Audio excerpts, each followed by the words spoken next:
Hi അസ്സാമു അലൈക്കും welcome back to your channel. നമ്മുടെ പുതിയൊരു വീഡിയോയിലേക്ക് എല്ലാ കൂട്ടുകാർക്കും സ്വാഗതം. അപ്പോൾ ഇന്നിതാ ബറാത്തിൻ്റെ അന്നത്തെ കുറച്ച് വിശേഷങ്ങളൊക്കെയാണ് കേട്ടോ വീഡിയോയിൽ ഉൾപ്പെടുത്തിയിട്ടുള്ളത്. അപ്പോൾ ഇതാ ഞാൻ ഉണ്ണിയപ്പം ഉണ്ടാക്കുകയാണ്. ഉണ്ണിയപ്പം ഉണ്ടാക്കാൻ വേണ്ടിയിട്ട് 2 കപ്പ് പച്ചരി വെള്ളത്തിലിട്ട് വെച്ചിട്ടുണ്ടായിന്. ഒരു 4 മണിക്കൂറൊക്കെ ആയിട്ടുണ്ട് കേട്ടോ വെള്ളത്തിലിട്ട് വെച്ചിട്ട്. എന്നിട്ട് അതിൻ്റെ വെള്ളമൊക്കെ ചോർത്തി കളഞ്ഞതിന് ശേഷം അതാ ഞാൻ മിക്സിൻ്റെ ജാറിൽ ഇട്ട് കൊടുത്തിട്ടുണ്ട്. പിന്നെ അതേപോലെ 4 ഏലക്കായ ഇട്ട് കൊടുത്തിട്ടുണ്ട്. പിന്നെ കുറച്ച് നല്ല ജീരകം അതിലേക്ക് ചേർത്ത് കൊടുത്തിട്ടുണ്ട്. പിന്നെ ഒരു 1/2 ഗ്ലാസ് വെള്ളം ഒഴിച്ചിട്ട് അരച്ചെടുത്തിട്ടുണ്ട്. ഇനി നമുക്കൊരു ബൗളൊക്കെ മാറ്റി കൊടുക്കാം. 2 കപ്പ് പച്ചരിയൊക്കെ വെച്ചിട്ട് ഉണ്ണിയപ്പം ഉണ്ടാക്കുന്ന റെസിപ്പി നിങ്ങൾ കാണിക്കൊണ്ടിന്ന് നമ്മളെ വീഡിയോയിൽ കമൻറ്റിൽ പറഞ്ഞിട്ടുണ്ടായിരുന്നു കേട്ടോ. അപ്പോൾ അതുകൊണ്ടാണ് ഞാൻ റെസിപ്പി ആയിട്ട് കാണിക്കണത്. ഉണ്ണിയപ്പൊക്കെ ഉണ്ടാക്കാൻ എല്ലാവർക്കും അറിയാം.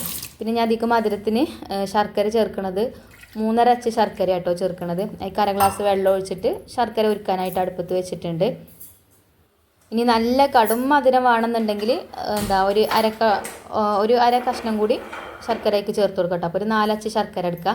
ഇത് കുഴപ്പമില്ല കേട്ടോ, അത്യാവശ്യം നല്ല മധുരമൊക്കെ ഉണ്ട്. പക്ഷേ ആ കുത്തുന്ന മധുരമല്ല കേട്ടോ. അങ്ങനെ മധുരം ഉണ്ടായാൽ നമുക്ക് ഉണ്ണിയപ്പം കഴിക്കുമ്പോൾ ഒരു ഇഷ്ടമല്ല ഇവിടെ. അപ്പോൾ അതുകൊണ്ടാണ് ഞാൻ അത്ര ചേർത്ത് കൊടുത്തിട്ടോ ശർക്കര. നല്ലോണം മധുരം വേണ്ടവർക്ക് ഒരു അരപ്പൊട്ടും കൂടിയൊക്കെ ചേർത്ത് കൊടുക്കുക. അപ്പോൾ അതവിടെ അരച്ച് വെച്ചിട്ടുണ്ട്. അപ്പോൾ വൈകുന്നേരമാണ് കേട്ടോ ഞാൻ വീഡിയോ എടുക്കുന്നത്. അസംസ്കാരമൊക്കെ കഴിഞ്ഞിട്ടാണ് കിച്ചണിക്ക് വന്നിട്ടുള്ളത്. അപ്പോൾ എനിക്കിന്ന് നോമ്പുണ്ട്. അപ്പോൾ നോമ്പ് തുറക്കുമ്പോഴത്തേന് പിന്നെ നമുക്ക് എന്തെങ്കിലുമൊക്കെ കഴിക്കാൻ ഉണ്ടാക്കണ്ടേ. അപ്പോൾ കുറച്ച് ചിക്കൻ ഉണ്ടായിന് കേട്ടോ. അപ്പോൾ ചിക്കൻ ഞാൻ കഴുകി വെച്ചിട്ടുണ്ട്. അപ്പം ചിക്കൻ കറി തേങ്ങാച്ചോറുമാണ് കേട്ടോ ഞാൻ ഉണ്ടാക്കുന്നത്. ചിക്കൻ ഒന്ന് ഫ്രൈ ചെയ്തെടുത്തിട്ടാണ് ചിക്കൻ കറി ഉണ്ടാക്കുന്നത്. അപ്പോൾ അത് മസാലയൊക്കെ തേച്ച് വെച്ചിട്ടുണ്ട്. മുളക് പൊടിയും മഞ്ഞൾപ്പൊടിയും ഉപ്പും കുറച്ച് വെളിച്ചെണ്ണയും ചേർത്തിട്ട് ചിക്കനൊക്കെ ഇട്ട് കൊടുത്തിട്ട് നല്ലോണം കൈവച്ച് തിരുമ്മി മിക്സ് ചെയ്ത് അവിടെ വെച്ചിട്ടുണ്ട്. അപ്പോൾ ഇതാ നമ്മൾ ശർക്കരയൊക്കെ ഇപ്പോൾ പിന്നെ ഉരുകി വന്നിട്ടുണ്ടായിന് കേട്ടോ. അപ്പോൾ അത് ഞാൻ ഇതാ ഒരു അരിപ്പൊക്കെ വെച്ചിട്ട് ശർക്കരപ്പാനി നമ്മളെ മാവ് ഒഴിച്ച് കൊടുത്തിട്ടുണ്ട്. അപ്പോൾ ആദ്യം ഒരു പകുതിയിലേറെ കുറച്ച് ഒഴിച്ച് കൊടുത്തു. എന്നിട്ട് നല്ലോണം ഒന്ന് മിക്സ് ചെയ്തെടുത്ത് ചൂടോട് കൂടിയിട്ട് തന്നെയാണ് കേട്ടോ ഒഴിച്ച് കൊടുത്തിട്ടുള്ളത്. പിന്നെ ബാക്കിയുള്ള ആ ഒരു ശർക്കരപ്പാനിയും കൂടെ അതിലേക്ക് ചേർത്ത് കൊടുത്തു. അരി പൊടിച്ചാണ്ട് ഉണ്ണിയപ്പം ചുടുമ്പം ഇതിലേറെ പെർഫെക്റ്റ് ആയിട്ട് കിട്ടലുണ്ട് കേട്ടോ. ഇത് പെർഫെക്റ്റ് ആയിട്ട് കിട്ടായിട്ടല്ല, പക്ഷേ മാവ് കുറച്ച് ലൂസാവും. ഇങ്ങനെ ആകുമ്പോൾ നമ്മൾ അരി അരച്ചെടുത്ത വെള്ളം അതേപോലെ ശർക്കരപ്പാനിൻ്റെ വെള്ളം കൂടി ഒക്കെ ആകുമ്പോൾ കുറച്ച് ലൂസായിക്കാരം മാവ്. അപ്പോൾ ഞാൻ ഇതൊന്ന് ചൂടാറിന് ശേഷം ശർക്കരപ്പാനി നമ്മൾ ചൂടോട് കൂടിയിട്ടല്ലേ മാവ് ഒഴിച്ച് കൊടുത്തത്. അപ്പം മാവ് നല്ല ചൂടാണ്. അപ്പോൾ ചൂടാറിന് ശേഷം ഒരു 1/2 കപ്പ് മൈദയും കൂടെ അതിലേക്ക് ചേർത്ത് കൊടുത്തിട്ട് നല്ലോണം ഒന്ന് മിക്സ് ചെയ്തെടുക്കുന്നുണ്ട്. ഇതിപ്പോൾ ചെറിയ പാത്രം ആയതുകൊണ്ട് മിക്സ് ചെയ്യാൻ കുറച്ച് ബുദ്ധിമുട്ടാണ്. അപ്പോൾ ഞാൻ മിക്സിൻ്റെ ആ ഒരു ജാർക്ക് തന്നെ ഇട്ടാണ്ട് ഒന്നും കൂടെ അടിച്ചെടുത്തു. അപ്പോൾ നല്ല രീതിയിൽ തന്നെ മിക്സായി കിട്ടിയിട്ടുണ്ട്. പിന്നെ വീണ്ടും ആ ഒരു പാത്രത്തിൽ തന്നെ മാവ് ഒഴിച്ചു കൊടുത്തു. ഞാൻ മധുരമൊക്കെ ഒന്ന് ബാലൻസ് ചെയ്യാൻ വേണ്ടിയിട്ട് ഒരു നുള്ളു ഉപ്പും ചേർത്ത് കൊടുത്തിട്ടുണ്ട്.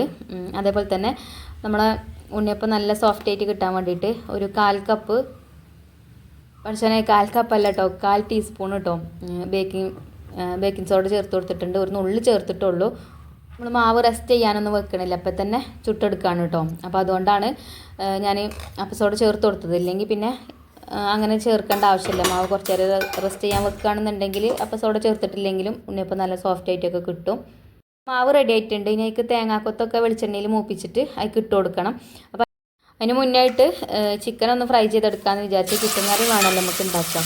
അപ്പോൾ ഞാൻ ഒരു കടായിക്ക് അത് അവിടെ അടുപ്പിട്ട് വെച്ചിട്ടുണ്ട്. അതിലേക്ക് ഓയിലൊക്കെ ഒഴിച്ച് കൊടുത്ത് ചിക്കൻ ഫ്രൈ ചെയ്യാൻ വേണ്ടിയിട്ട് വെച്ചിട്ടുണ്ട്. ഇത് നമുക്ക് ഇപ്രാവശ്യം ഇൻഡിസ്വാലിൽ നിന്ന് റിവ്യൂ ചെയ്യാൻ വേണ്ടിയിട്ട് കിട്ടിയ പാത്രമാണ് കേട്ടോ. നല്ല പാത്രമാണ്, നല്ല കട്ടിയുള്ള പാത്രം കേട്ടോ. അടിഭാഗമൊക്കെ നല്ല കട്ടിയുണ്ട്. അതുകൊണ്ട് നമ്മൾ ചിക്കനൊക്കെ ഫ്രൈ ചെയ്യുകയാണെങ്കിൽ പെട്ടെന്ന് ഫ്രൈ ആയി കിട്ടും. അതേപോലെ തന്നെ നമ്മൾ ഉരുളിയിലൊക്കെ ഉണ്ടാക്കുന്ന ആ ഒരു രീതിയിൽ കിട്ടും കേട്ടോ. നമ്മൾ ഉരുളിയിലൊക്കെ ചിക്കൻ കറി ഉണ്ടാക്കുമ്പോൾ ഒരു പ്രത്യേക ടേസ്റ്റാണല്ലോ. അതേപോലെ കേട്ടോ പെട്ടെന്ന് ഫ്രൈ ആയി കിട്ടും ചെയ്യും. അപ്പോൾ ചിക്കനൊക്കെ ഞാൻ ഇട്ട് കൊടുത്ത് പിന്നെ ഒന്ന് ഇളക്കി മിക്സ് ചെയ്ത് കൊടുത്തിട്ടുണ്ട്. നമുക്ക് തേങ്ങാച്ചോറ് ഉണ്ടാക്കണം. അപ്പോൾ ഇതാ ഞാനിവിടെ അടുപ്പ് കത്തിച്ചിട്ട് നമ്മളെ മൺകലത്തിൽ കുറച്ച് വെള്ളം വെച്ചിട്ടുണ്ട്. അപ്പോൾ ആ വെള്ളം ചൂടായി വരട്ടെ. രാവിലെ ചോറൊന്നും ഉണ്ടാക്കിയിട്ടില്ല കേട്ടോ. ഇന്ന് എനിക്ക് നോമ്പായതുകൊണ്ട് പിന്നെ ഉച്ചക്ക് ഫുഡ് കഴിക്കാൻ ഞാൻ തന്നെയല്ലേ ഉണ്ടാവുള്ളൂ. കുട്ടികളൊന്നും ഉച്ചക്ക് ഉണ്ടാവില്ലല്ലോ, ഒക്കെ സ്കൂളിൽ നിന്നല്ലേ കഴിക്കുക. പിന്നെ മഞ്ജുമോൾക്ക് കൊണ്ടുപോകാൻ കുറച്ച് ചോറ് രാത്രിക്കത്തെ ഉണ്ടായിന്. അപ്പോൾ അത് ചൂടാക്കി കൊടുക്കുകയും ചെയ്തു. പിന്നെ തേങ്ങാക്കൊത്തൊക്കെ മൂപ്പിച്ചാണ്ട് വെളിച്ചെണ്ണയിൽ മൂപ്പിച്ചാണ്ട് നമ്മളെ മാവ് ഇട്ട് കൊടുത്തു കേട്ടോ. തേങ്ങ ചൂഴുന്നതാട്ടോ ഈ കാണുന്നതിൻ്റെ കയ്യുമ്മ തട്ടിയിട്ടുണ്ട്. കുറച്ച് ബ്ലഡൊക്കെ പോയി. കത്തി ഞാൻ വിചാരിച്ചിടത്തേക്ക് വന്നില്ല കേട്ടോ, അതാ പറ്റിയത്. അപ്പോൾ ഇവിടെ തേങ്ങയൊക്കെ ചൂഴ്ന്നു തരുന്ന ആൾ എൻ്റെ ബാവുക്കാക്കാണ് കേട്ടോ. അങ്ങനെ എന്തെങ്കിലുമൊക്കെ ഉണ്ടാക്കുമ്പോൾ തേങ്ങയൊക്കെ ചൂഴ്ന്നു തരല് ബാവു ഇനി. അപ്പോൾ എനിക്കത് വലിയൊരു ശീലമല്ല. അപ്പോൾ എന്തായാലും കൈമലൊക്കെ തട്ടി, കുഴപ്പമൊന്നുമില്ല, ചെറിയ മുറിയാണ്. തേങ്ങാച്ചോറ് ഉണ്ടാക്കാൻ ഞാൻ 2 ഗ്ലാസ് അരിയായിട്ട് കൊടുത്തിനിയത്. അപ്പോൾ അത് കഴുകിയിട്ടുണ്ട്. അതേപോലെ തന്നെ പിന്നെ ഉലുവ ഇട്ട് കൊടുത്തതിനേക്ക് ഒരു സ്പൂണ്, അത് രണ്ടും കൂടെ കഴുകി പിന്നെ അതിക്ക് തേങ്ങ ചെറുകിയതും അതേപോലെ തന്നെ ചെറിയ ഉള്ളി ചെറുതാക്കി അരിഞ്ഞതൊക്കെ ചേർത്ത് കൊടുത്ത് കൈകൊണ്ട് ഇതാ നല്ലോണം അതേപോലെ ഒന്ന് തിരുമ്മി കുഴച്ചെടുക്കുന്നുണ്ട്. ആ ചെറിയ ഉള്ളിൻ്റെ നീരും അതേപോലെ തേങ്ങൻ്റെ പാലൊക്കെ എല്ലാ ഭാഗത്തും ആവാൻ വേണ്ടിയിട്ട് കേട്ടോ. പിന്നെ അതിലേക്ക് ആവശ്യത്തിനുള്ള ഉപ്പും ചേർത്ത് കൊടുത്തിട്ടുണ്ടേന്. പിന്നെ ചില ആൾക്കാരൊക്കെ തേങ്ങാപ്പാലാണല്ലോ തേങ്ങാച്ചോറ് ഉണ്ടാക്കുക. ഞാൻ അങ്ങനെ ഇതുവരെ ഉണ്ടാക്കിയിട്ടില്ല കേട്ടോ. അപ്പോൾ അതൊക്കെ കഴിഞ്ഞപ്പോൾ തന്നെ ഇതാ നമ്മളെ വെള്ളം ചൂടായിട്ടുണ്ടേനി. അപ്പോൾ ഞാൻ അരിക്ക് ഇട്ട് കൊടുക്കുന്നുണ്ട്. ഞാൻ എന്ന് തേങ്ങാച്ചോറ് ഉണ്ടാക്കുകയാണെങ്കിലും വേവ് കയറും കേട്ടോ. അപ്പോൾ ഇന്നും ചിലപ്പോൾ അങ്ങനെ തന്നെ ഇക്കാരം, കാരണം ഇതിൽ വെള്ളം കണ്ടില്ലേ, അത്യാവശ്യം വെള്ളമുണ്ട്. നമ്മൾ റേഷൻ കാർഡിലത്തെ അരിയാണ് ഇട്ട് കൊടുത്തിട്ടുള്ളത്, വേഗം വേവും ചെയ്യുമല്ലോ. അപ്പോൾ എന്തായാലും കുഴപ്പമില്ല, നമുക്ക് ഉണ്ടാക്കി വെക്കാം. നമുക്ക് കഴിക്കാനുള്ളതല്ലേ, അപ്പോൾ ആരും കുറ്റം പറയാനൊന്നും ഇല്ലല്ലോ. അപ്പോൾ ഞാനത് അവിടെ അടച്ചു വെച്ചിട്ടുണ്ട്. പിന്നെ ഇതാ നമ്മൾ ചിക്കനൊക്കെ ഫ്രൈ ആയി വന്നിട്ടുണ്ട് കേട്ടോ ഒരു സമയമൊക്കെ ആയപ്പോഴത്തേന്. അപ്പോൾ നമുക്കിത് വേറൊരു പാത്രത്തേക്ക് മാറ്റി കൊടുക്കാം. എന്നിട്ട് ഈ ഒരു ഓയിലിൽ തന്നെ സവാളയൊക്കെ വഴറ്റിയെടുക്കാം കേട്ടോ. അപ്പോൾ എത്ര ഓയിൽ നമുക്ക് വേണ്ട, ഇത് കുറച്ച് അധികം ഓയിലുണ്ട്. പിന്നെ ഞാൻ കുറച്ച് ഓയിൽ അതിന് മാറ്റിയിട്ടോ. എന്നിട്ട് ഇതാ സവാള അരിഞ്ഞതൊക്കെ ചേർത്ത് കൊടുത്തു. സവാള ചോപ്പറിലിട്ട് ചോപ്പ് ചെയ്ത് തന്നിട്ടുണ്ട് കേട്ടോ നമ്മൾ മഞ്ജുമോള്. അപ്പോൾ ഞാനതേക്ക് ചേർത്ത് കൊടുത്തു. ഒരു 3 വലിയ സവാള എടുത്തിട്ടുണ്ടേനി. സവാള അങ്ങനെ ചോപ്പറിലിട്ട് ചോപ്പ് ചെയ്തതാകുമ്പോൾ പെട്ടെന്ന് തന്നെ വഴന്ന് കിട്ടും. കുറേ സമയം അതിലിട്ട് അങ്ങനെ വഴറ്റേണ്ട ആവശ്യമില്ല, ചെറുതാക്കി കട്ട് ചെയ്ത് കിട്ടല്ലേ. അങ്ങനെ അതൊന്ന് വഴറ്റി കൊടുത്തു. ഒന്ന് വഴന്ന് വന്നതിന് ശേഷം പിന്നെ ഇഞ്ചി വെളുത്തുള്ളി ചതച്ചതും ചേർത്ത് കൊടുത്തു. പിന്നെ ഇന്നലത്തെ വീഡിയോയിൽ ഒരു കമൻറ്റ് ഉണ്ടായിന് കേട്ടോ. ഞാൻ ആദ്യമായിട്ടാണ് നിങ്ങളെ വീഡിയോക്ക് കമൻറ്റ് ഇടുന്നത് എന്ന് പറഞ്ഞിട്ട് മിഞ്ഞാന്നത്തെ വീഡിയോയിൽ കമൻറ്റ് ഇട്ടിട്ടുണ്ട്. അപ്പോൾ അത് ഞാൻ വായിച്ചിട്ടില്ല എന്നാട്ടോ ഒരു വിചാരിച്ചിട്ടുള്ളത്. ഞാൻ വായിച്ചിട്ടുണ്ട്, ഞാൻ റിപ്ലൈ കൊടുത്തും ചെയ്തിട്ടുണ്ട്. അപ്പോൾ ഒരു ഹായ് പറയുന്നുണ്ടെന്ന് പറഞ്ഞിട്ടുണ്ടായിരുന്നു. അപ്പം അവർക്കൊരു ഹായ് പറയാണ് കേട്ടോ.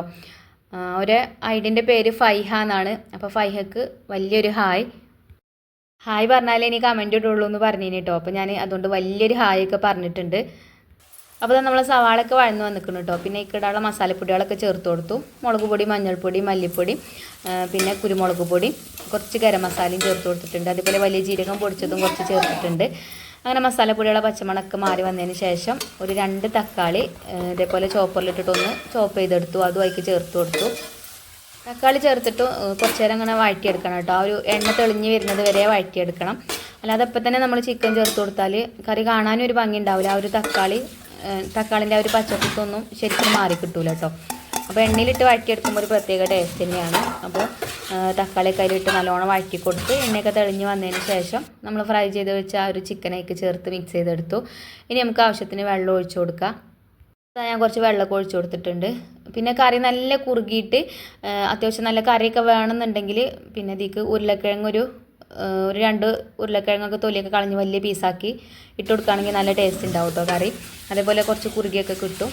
അപ്പോൾ അധികം കറിയൊന്നും വേണ്ടല്ലോ, ഞാനും മക്കളും മാത്രമല്ലേ ഉള്ളൂ. അപ്പോൾ ഞാൻ പിന്നെ ഉരുളക്കിഴങ്ങൊന്നും ചേർത്തിട്ടില്ല കേട്ടോ. പിന്നെ കറിക്ക് ഉപ്പിടാൻ മറന്നിനി, അങ്ങനെ ഉപ്പൊക്കെ ചേർത്ത് കൊടുത്തു. അതവിടെ അടച്ച് വെച്ചിട്ടുണ്ട്. അപ്പോൾ കറി അവിടെ കടന്നിട്ട് വേവട്ടെ. പിന്നെ ചോറ് പുറത്ത് അടുപ്പിലും ഉണ്ട്, നമ്മൾ വേവിക്കാൻ വെച്ചിട്ടുണ്ടല്ലോ. അപ്പോൾ അതൊക്കെ വെന്ത് വരുമ്പോഴത്തേക്ക് നമുക്ക് ജ്യൂസൊക്കെ റെഡിയാക്കി എടുക്കാം. അപ്പോൾ ഇന്ന് ജ്യൂസ് പേരക്കൊണ്ടാണ് കേട്ടോ നമ്മൾ ജ്യൂസ് ഉണ്ടാക്കുന്നത്.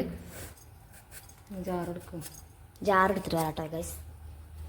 വേറെ പ്ലേറ്റ് കൊടുക്കുക, ഇതിൻ്റെ തൊലി അല്ല ജാറെടുത്തിട്ട് എന്തുകൊണ്ട് പ്ലേറ്റ് എടുക്കുന്നത് കട്ട് ചെയ്ത്.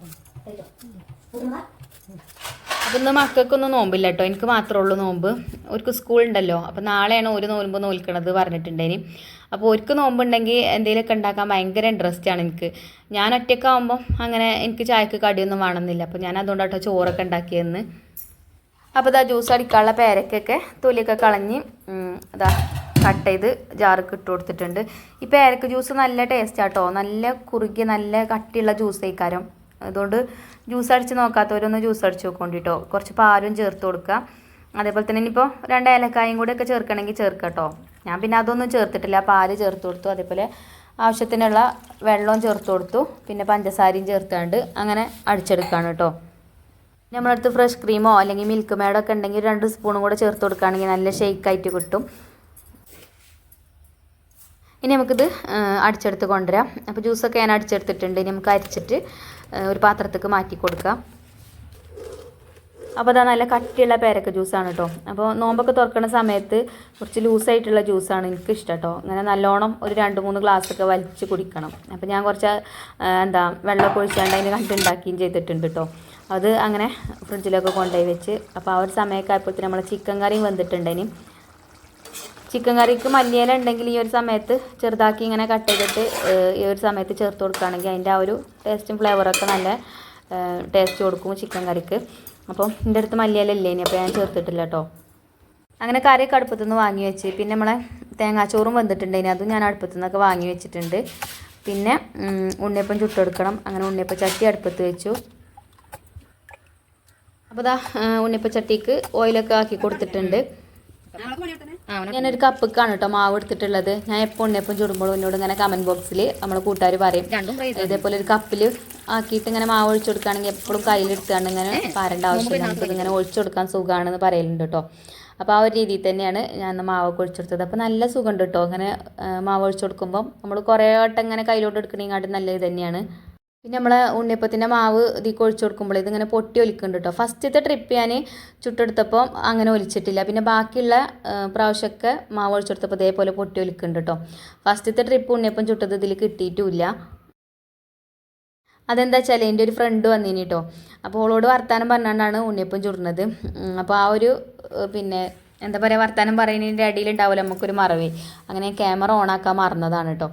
അപ്പോൾ ഇത് എന്താ 2-3 ട്രിപ്പ് ഉണ്ണിയപ്പം ചുട്ടിട്ട് 4ാമത്തെ ട്രിപ്പ് പറ്റിയാൽ തോന്നുന്നുണ്ട് കേട്ടോ ഈ ഒരു ഉണ്ണിയപ്പം ചുടുന്നത്. അപ്പോൾ നിങ്ങൾ വിചാരിക്കും നേരത്തെ ഒരുപാട് ഓയിലൊക്കെ ഒഴിച്ചെടുത്ത് കണ്ടീനി, പിന്നെ ഓയിലൊക്കെ വറ്റി തുടങ്ങിയിട്ടുണ്ട് കേട്ടോ. അപ്പോൾ ഉണ്ണിയപ്പം ഇങ്ങനെ പൊട്ടി ഒലിക്കുന്നുണ്ട് എന്നുള്ളൂ, അല്ലാത്ത കുഴപ്പമൊന്നുമില്ല കേട്ടോ. ഉണ്ണിയപ്പം നല്ല സോഫ്റ്റാണ്. ഇനി കയ്യും കാലും ഊരിയൊക്കെ വെച്ചിക്കണമെന്നുള്ളൂ, അല്ലാത്ത കുഴപ്പമൊന്നുമില്ല കേട്ടോ. അപ്പോൾ എന്തായാലും ഞാൻ ഉണ്ണിയപ്പൊക്കെ ഒക്കെ ചുട്ടെടുക്കുന്നുണ്ട്. അതെ, മാവ് കുറച്ച് ലൂസായിട്ടാണെന്ന് എനിക്ക് തോന്നുന്നത്. എന്താണെന്ന് അറിയില്ല കേട്ടോ, മാവ് കുറച്ച് ലൂസ് തന്നെയാണ്. അതല്ലെങ്കിലും അങ്ങനെ തന്നെ ചില പ്രാവശ്യം ഞാൻ ഉണ്ണിയപ്പം ചുടുമ്പോൾ അങ്ങനെ തന്നെ കേട്ടോ, അങ്ങനെ മാവ് പൊട്ടി ഒലിച്ച് പോരലുണ്ട്. അപ്പോൾ ഇതാ ഉണ്ണിയപ്പൊക്കെ ഞാൻ ചുട്ടെടുത്തു. ഞാൻ നേരത്തെ പറഞ്ഞ പോലെ കയ്യും കാലൊക്കെ ഉണ്ട് കേട്ടോ ഉണ്ണിയപ്പത്തിന്. അപ്പോൾ ആ കയ്യും കാലൊക്കെ നമുക്ക് വേറെടുത്തിയാൽ നല്ല അടിപൊളിയായിട്ടുള്ള ഉണ്ണിയപ്പാവും കേട്ടോ, നല്ല ഷേപ്പൊക്കെ ഉണ്ടാവും. അപ്പോൾ നമുക്ക് ഇതിൻ്റെ ആ ഒരു കയ്യും കാലൊക്കെ മാറ്റി കൊടുക്കാം കേട്ടോ, എന്നിട്ട് നല്ല ഷേപ്പിലാക്കി എടുക്കാം. അപ്പം അമ്മക്കും ഉപ്പാക്കും കൊടുത്തയക്കാൻ വേണ്ടിയിട്ട് കുറച്ച് അങ്ങനെ എടുത്ത് ഒരു പാത്രത്തേക്ക് ആക്കി കൊടുക്കുന്നുണ്ട്. പിന്നെ നമ്മൾ ഐഫക്കുട്ടിൻ്റെ കയ്യിൽ കൊടുത്തയക്കുന്നുണ്ട് കേട്ടോ. പിന്നെ തേങ്ങാച്ചോറ് ഞാൻ ഇടയ്ക്കൊന്ന് ഇളക്കി കൊടുക്കാനൊക്കെ മറന്നു, അതുകൊണ്ട് ഒന്നും കൂടെ അങ്ങോട്ട് വേവ് കയറിയിട്ടുണ്ട് കേട്ടോ. ഞാൻ പറഞ്ഞില്ല, ഞാൻ എപ്പോൾ തേങ്ങാച്ചോറ് ഉണ്ടാക്കുകയാണെങ്കിലും ഒന്ന് വേവ് കയറലുണ്ട്. അപ്പോൾ അത് ഞാൻ ആ മൺകാലത്ത് നിന്ന് വേറൊരു പാത്രത്തേക്ക് മാറ്റി കൊടുത്തു. അപ്പോൾ കുറച്ച് നേരം ഒന്ന് തുറന്ന് വെക്കുന്നുണ്ട്, ഇനി ഇപ്പം തന്നെ അടച്ച് വെക്കണില്ല കേട്ടോ, എന്നിട്ട് ആവി പോയിക്കോട്ടെ. പിന്നെ നമ്മൾ ചിക്കൻ കറിയും തേങ്ങാച്ചോറും നല്ല കോമ്പിനേഷനാണ് കേട്ടോ, എനിക്ക് നല്ല ഇഷ്ടമാണ്. അതേപോലെ ചിക്കൻ കറി അല്ല ബീഫും കുമ്പളങ്ങി ഇട്ടിട്ട് കറിയും തേങ്ങാച്ചോറും നല്ല കോമ്പിനേഷനല്ലേ. അങ്ങനെ ഉണ്ണിയപ്പവും അതേപോലെ തേങ്ങാച്ചോറും പിന്നെ ചിക്കൻ കറിയും, പിന്നെ നമ്മളെ തേങ്ങാച്ചോർക്ക് കുറച്ച് ഉള്ളിയൊക്കെ വെട്ടിയിട്ടാണ്ട് സുർക്കിയൊക്കെ ഒഴിച്ചാണ്ട് ഒരു ചമ്മന്തി ഉണ്ടാക്കിയിട്ടുണ്ട്. ഇതത്ര നല്ലതൊന്നും അല്ല കേട്ടോ സുർക്ക് ഒഴിച്ചതുകൊണ്ടേ, എന്നാലും ഇടയ്ക്കൊക്കെ ഒരു പൂതി ഉണ്ടാകുമ്പോൾ അങ്ങനെ ഉണ്ടാക്കുന്നതാണ്. അങ്ങനെ ബാങ്കൊക്കെ കൊടുക്കാനായി. അപ്പം നമ്മൾ ജ്യൂസൊക്കെ ഗ്ലാസ്സിൽ ഒഴിച്ച് വെക്കുന്നുണ്ട്. അപ്പോൾ ഇന്ന് കുട്ടികൾക്ക് നോമ്പില്ലായിട്ട് ഒരു ഉഷാറില്ല കേട്ടോ. കുട്ടികൾക്ക് നോമ്പുണ്ടെങ്കിൽ ഒക്കെ ടേബിൾ മേലെയൊക്കെ വെച്ചൊക്കെ നല്ല റെഡിയാക്കിയിട്ട് വീഡിയോ ഒക്കെ എടുത്ത് അങ്ങനെ ബാങ്കും കാത്ത് അങ്ങനെ ഇരിക്കും. അപ്പോൾ നാളെ ഒരു നോമ്പ് നോക്കണം എന്ന് പറയുന്നുണ്ട്. അപ്പോൾ ഇൻഷാ അല്ലാഹ് നാളെ നമുക്ക് അങ്ങനെ ആക്കാം. അപ്പോൾ ഇന്ന് ഇങ്ങനെയൊക്കെയാണ് കേട്ടോ. അങ്ങനെ ബാങ്കൊക്കെ കൊടുത്തു, നോമ്പൊക്കെ തുറന്നു, ജ്യൂസും കുടിച്ചു. പിന്നെ ഫ്രൂട്ട്സും കാര്യങ്ങളൊന്നും ഇല്ലല്ലോ. അപ്പോൾ എന്തായാലും ഞാൻ ഇപ്പം തന്നെ ചോറും കഴിക്കാമെന്ന് വിചാരിച്ച് കുറച്ച് ചോറൊക്കെ ഒരു പ്ലേറ്റിക്ക് വിളമ്പി. ചോറിൽ ഉപ്പുണ്ടോ നോക്കിയതാ കേട്ടോ, ചോറിൽ ഉപ്പൊക്കെ ഉണ്ട്. അങ്ങനെ ചിക്കൻ കറിയൊക്കെ ഒഴിച്ച് പിന്നെ പപ്പടവും അതേപോലെ നമ്മൾ ഉണ്ടാക്കിയ ഉള്ളി ചമ്മന്തിയൊക്കെ ഇട്ട് അങ്ങനെ ചോറൊക്കെ കഴിച്ചിട്ടോ. എന്നിട്ടാണ് പിന്നെ നിസ്കരിക്കാനൊക്കെ പോയത്. അപ്പം കുറേ കൂട്ടുകാർ ഇന്നലത്തെ വീഡിയോൻ്റെ കമൻറ്റിൽ പറഞ്ഞിട്ടുണ്ടേനി നാളെ ബറാത്തല്ലേ ദുആയിൽ ഉൾപ്പെടുത്തണം കേട്ടോ എന്ന് പറഞ്ഞിട്ടുണ്ടേനി. അപ്പോൾ ഞാൻ നിങ്ങളെല്ലാവരും എൻ്റെ ദുആയിൽ ഉൾപ്പെടുത്തിയിട്ടുണ്ട്. അടുത്ത വർഷത്തെ ബറാത്ത് നോമ്പാകുമ്പോൾ തന്നെ നമ്മളെ മനസ്സിലുള്ള എല്ലാവരും ഹലാലായ എല്ലാ ആഗ്രഹങ്ങളും സാധിക്കട്ടെ എന്ന് പഠിച്ചവനോട് പ്രാർത്ഥിച്ചിട്ടുണ്ട് കേട്ടോ. നിങ്ങളിപ്പോൾ എൻ്റെ ഒരു ഫാമിലി അല്ലേ, അപ്പോൾ എൻ്റെ ദുആയിൽ നിങ്ങളെ ഉൾപ്പെടുത്തിയിട്ടുണ്ട്. നിങ്ങളെ ദുആയിൽ ഇനി ഉൾപ്പെടുത്തുക. അപ്പോൾ ഇൻഷാ അല്ലാഹ് നാളെ കാണാം.